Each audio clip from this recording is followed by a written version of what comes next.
আসসালামু আলাইকুম। আপনারা আসলে একটা বিষয়ে আসলে অবগত আছেন। আমরাও মূলত এই জন্যে আসছিলাম আপনাদের এই মসজিদে নামাজ আদায় করেছি আলহামদুলিল্লাহ সুন্দর করে। এরপর একটা বক্তব্য হচ্ছে, যখন কোনো কিছু হাতের বাইরে চলে যায় তখন সবসময় সিদ্ধান্ত আসলে দেওয়া যায়। এখন এই জায়গা মনে করেন যে জেলা থানা বিএনপির সভাপতি সাহেব যে কোনো কারণবশত উনি আসছিলেন, কিংবা আমাদের এই অঞ্চলের জননেতা জনাব আব্দুল জেলার যে কোনো মানবপথ ওনার নলেজে এই বিষয়টা গেছে।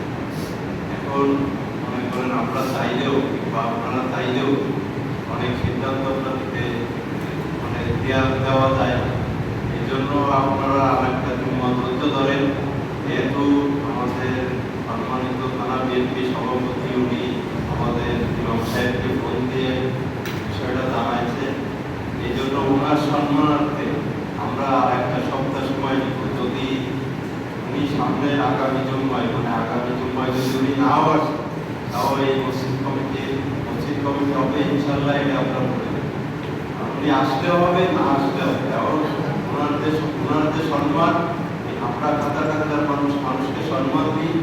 এই সম্মানের খাতিরে আপনারা একটা জুম্মা ধৈর্য ধরেন, আগামী জুম্মা ইনশাল্লাহ